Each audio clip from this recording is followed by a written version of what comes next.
Hello YouTube, it is 6:10 p.m. Saturday, November 4th, 2023.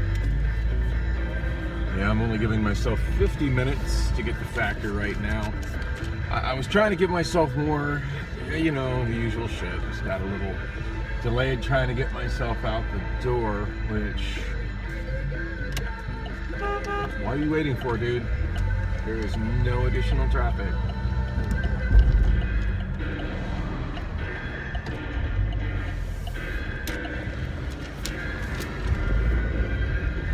Guarantee that guy was just straight up looking at his phone.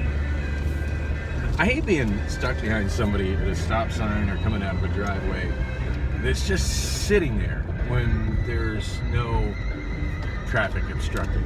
Because that usually is what that means. And to be completely fair, I've been that guy, and I'm always super embarrassed when I am. So yeah, just pulling out of a Costco gas station.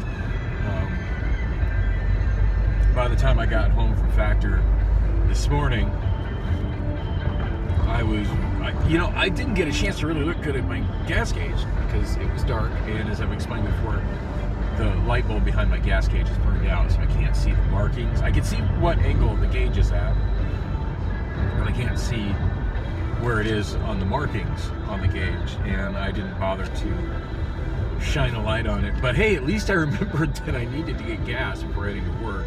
Because if I start my day by going directly over to Costco and getting gas, it makes things a lot more complicated than getting on the road, looking at the gas gauge and realizing, oh shit, I don't have gas. Okay, we're in a right turn only lane, dude. Why don't we have a green light now? Right turn only lane, the guy could have turned right on red, but he wasn't going, and he also didn't have his right blinker on. So far, two specific drivers who have annoyed me with their bad driving. Udell Road, not yet restriped since resurfacing. Hello, Wonderin'. Goodbye, Wonderin'. I'm going to really miss going here this weekend. That's my biggest weekly outlet, is going there and singing karaoke. Of course, I got my favorite stress relief outlet handled yesterday, and I didn't even pressure Silver Sucks today because... just yesterday was amazing. That's all I can say about that. It was just unexpectedly amazing. And today I just felt I needed more sleep than anything. So I'm a little off my regular schedule, and that made the sleeping thing a little bit difficult. I woke up right at noon, which is generally the time I wake up working at MLS. Yeah, it wasn't enough sleep. I didn't make the best time going home, and a lot of that was my fault. When I went home from Factor yesterday, I got off a little early, by the way. I was scheduled to stay until 5:30, but most of the people that were there with Winolo bounced out at like 3:30. By the way, the job was a lot more difficult and not at all what I expected. I'm still going back. I need the money. Bottom line, I need the money. And I'm just trying to look as good on the Winolo front as I can. Of course, a lot of talk over at Factor. Hey, do you want to work here? Do you want to work here? I wouldn't even want to work at Factor as a part-time employee because of the commute alone. This commute sucks. There's a fine line between what works for me and doesn't work for me, and this is over that line on the doesn't work for me side. Like, the commute is pretty far to HelloFresh last mile, but for the most part, that one works for me. I mean, granted, sometimes I get caught in morning traffic coming back, but it's after work, I'm less stressful. It's not a terribly brutally long distance. And working Friday or Saturday night, I'm coming back on Saturday or Sunday morning, so I'm not dealing with traffic. All right, there's bad driver number 3. No headlights in left lane. As I get behind him. Got a turn signal, but no headlights.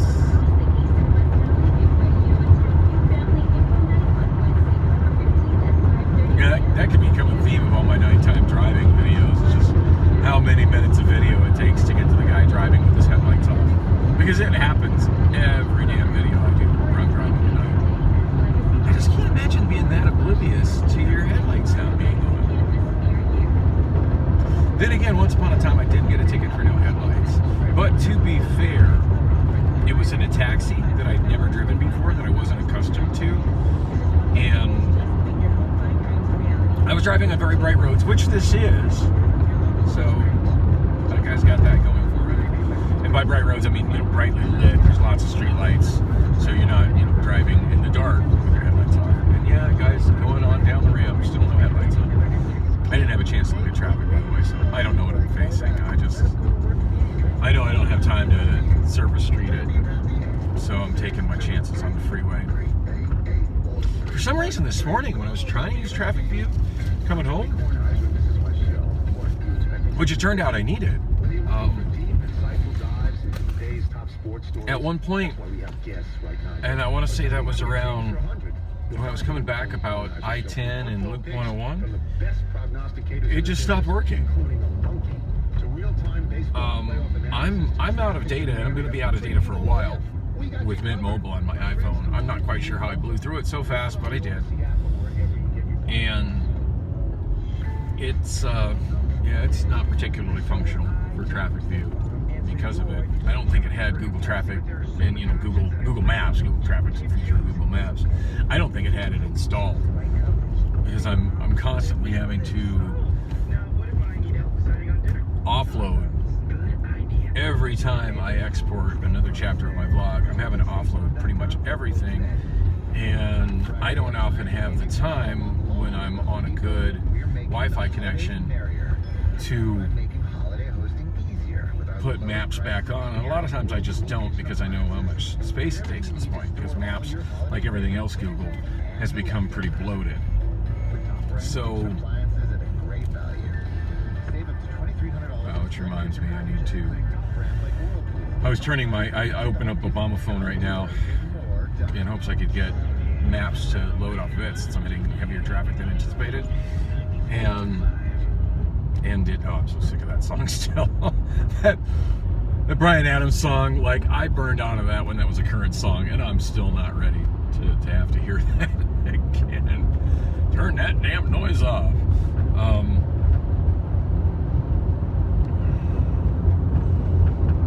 So yeah, I'm sure it wasn't installed on the iPhones. That wasn't an option. Nor, do I have enough data to, when I'm throttled on data, I'm having enough trouble using the app, let alone reinstalling it. That's just not happening. Hey, Obama Phone 5 opened right up to Traffic View. That's nice. Oh my goodness.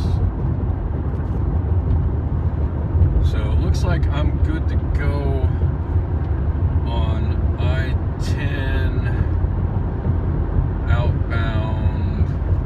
That looks like I just went through the only real traffic snarl I'm going to have to deal with. Yeah, it looks like I'm good to go all the way there, so yay. The reason I was looking at it on my ride home this morning was that shortly after I got on the freeway on Litchfield, one of the overhead signs that gives traffic information, or sometimes just cute little sayings from ADOT. Oh look, here's driver with no headlights number 2. Wow. Didn't even make it to downtown Phoenix and already 2 vehicles without lights on. I wish I had one of the CBs with a PA feature. I used to have those as a teenager and loved them, where you can get on the microphone, much like a cop, and speak through the bullhorn in your grill. Because it would be fun to say, hey, you in the red Toyota, it's dark, turn on your lights. Oh well, missed opportunities. So driving back, I looked up at one of the ADOT programmable signs, and it said I-10 closed from I-17 to 7th Avenue, or maybe it said 7th Street.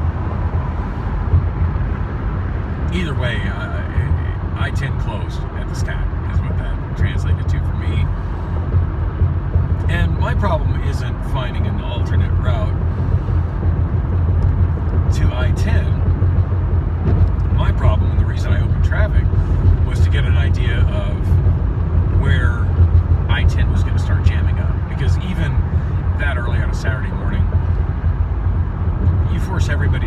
of the stack, and there's going to be a backup coming in from the west.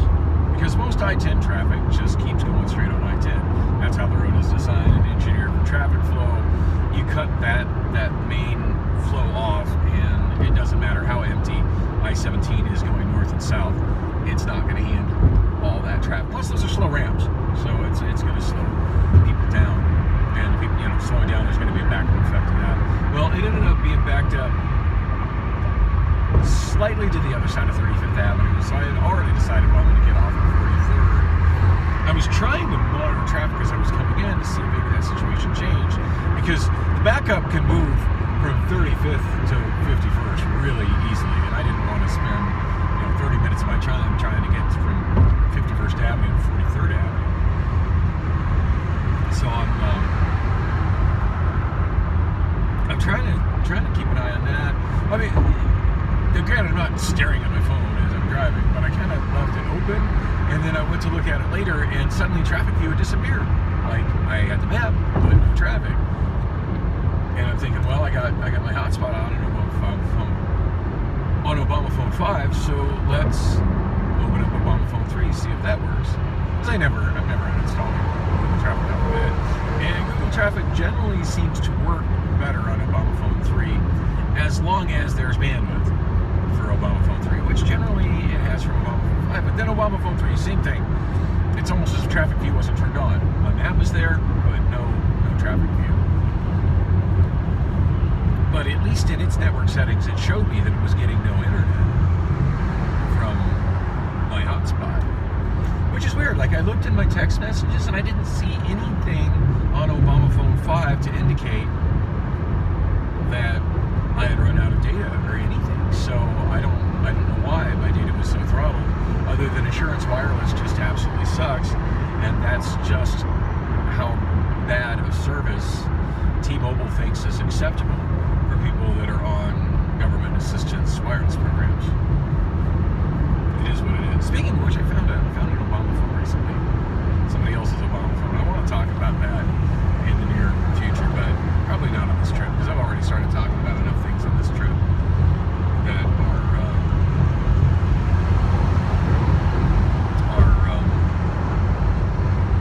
I'd kind of like to get to a conclusion.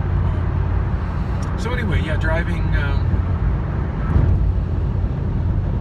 home, I did have to exit at, I didn't have to, but I chose to exit at 43rd Avenue so as not to get stuck in the traffic jam approaching the split where I-10 was closed. And I did see, wow, speaking of exits that are jammed up, I'm not sure what intersection I just went under, but the off-ramp going in the other direction was backed up all the way to the freeway. I don't drive I-10 west of the stack very often, and every time I'm on it, I'm just relieved that this freeway is not much a part of my life anymore. But yeah, sure, I didn't even think about how quick this was going to cause me to blow through my tank of gas. And I didn't top it off, by the way. When I went to Costco, I didn't have enough of a balance, available balance on my Costco credit card to top off with my Costco credit card. So I ended up using my debit card, which directly out of my bank account. Ouch, I'm trying to get that balance up. But I didn't want to play the game of musical credit cards to figure out which one. Didn't have time to play the game of musical credit cards to see which one has an available balance. So just whatever. I knew there was enough in my checking account to cover gas. I didn't top off though. I stopped at about $25, a little under $25, which is a little over 7 gallons. So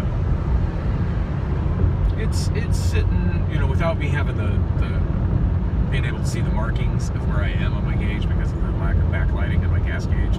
I'm somewhere between half tank and 3/4 of a tank. So I'm good. 7 out of an 11-gallon tank that I know holds just under 12 gallons. Yeah, I'm good. And as long as I do my normal driving, this should last me well over a week. I'm trying to think what else I did that blew through gas. Well, I did have that trip I did with Priscilla last week. And then I did quite a bit of driving around last Saturday with Michelle. Still haven't heard back from her. No surprise there. Part of me, when I saw I want want to say Sunday, or maybe it was last Saturday, when I saw an Obama phone tent on 32nd Street and Roosevelt. Really wanted to go knock on Michelle's door and let her know that I found that, but at this point, like, it's been a full week without her calling me. And she called me every day from the day I gave her my number at my clinic to the day that I drove her around. So, yeah, that's much less than something. She didn't want to talk to me, so say la vie. You can smell that neck chomp incense in the car right now. By the way, it's kind of overpowering. Along with my swampy socks. I didn't really talk about the job last night. This job at Factor is working for HelloFresh. So the HelloFresh policies that I'm familiar with, and a lot of things that are working for HelloFresh are the same. But the actual way this facility operates is radically different. And I shouldn't have been so surprised by that. I mean, I know it's a lot of the same recipes, made with a lot of the same sourced ingredients, but I mean, did I honestly think that I was going to be opening food boxes and opening individually sized, small portioned ingredients and putting them together? I don't know what the hell I was thinking, but it reminded me of a job that I had that I could never, ever, ever put on a resume. And that was working at the Maricopa County Sheriff's Office food factory. I did that as an inmate. I forget what year it was, but one year that I was in jail for an extended period of time due to my inability to pay child support at that time. And I don't even want to get into the thing with me and Daniela and Allison's child support. It's a long, tragic story, and it was largely based on an illegal judgment. And I could go into detail explaining how and why it was an illegal judgment. But yeah, my child support judgment that ended up with me owing an astronomical amount of back child support from the day it was put in. I can say in a nutshell that it was an illegal order because Arizona child support law requires for a modification of child support to be enacted that there needs to be a presentation and a finding of a change in circumstance since the previous child support order. My original child support order was that no support was supposed to go from one party to the other party. It would have been helpful if the judge would have put those words into the order the way the judge did with my order regarding Lily, between Elise and I. But he didn't. He just simply didn't order child support. But still, by operation of law, an order of no child support means that no child support is ordered, and that is in and of itself an order for child support. And for that to be modified, for one or the other of us to have to pay child support to the other, there needed to be, according to Arizona statute, there was a time I used to be able to spit out the statute, somewhere in Title 25, there needed to be a showing and a finding by the court of changed circumstances. There never was. My ex-wife, through the petition filed by her attorney, just simply alleged that the judge forgot to order it. Really? That's ridiculous. And therefore that it needs to be ordered because the judge forgot to order it. Our parenting time was pretty proportional to what our incomes were during the time of our marriage. So it pretty much to be expected that there would have been no child support order. But anyway, yeah, we went through the guidelines. They were very much abused. They undercredited her income, over-credited my income based on an income that I've never had, and except maybe many years later while working for Amazon. But that's a separate thing. And came up with this monthly amount, which wasn't honestly a very high monthly amount, but then they backdated it to the day of my divorce. Completely illegal. I guess I am going into detail on it. La la la. So wow, I'm like a half hour early. Look at all that traffic trying to get off of Avondale Boulevard. I wonder how much of that has to do with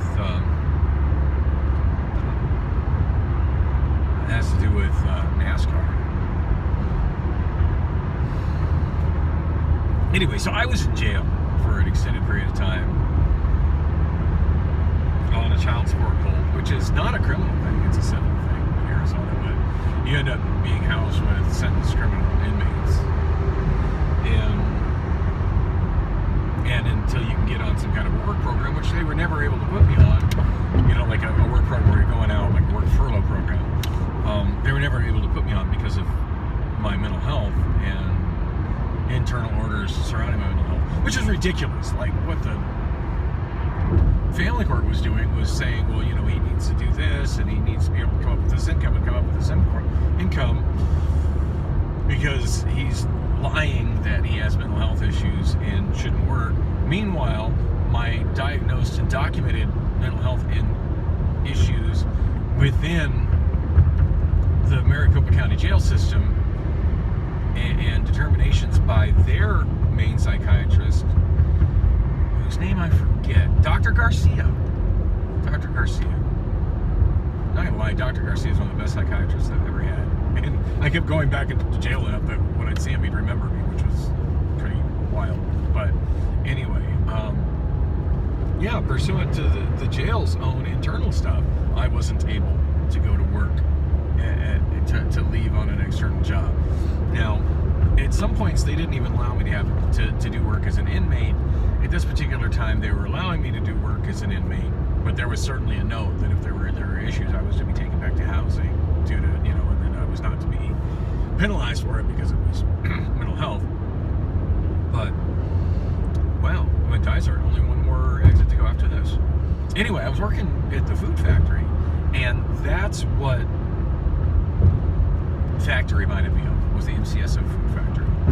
Now, I worked in several different positions within the food factory, and one of the major ones was production, which was doing the cooking and stuff.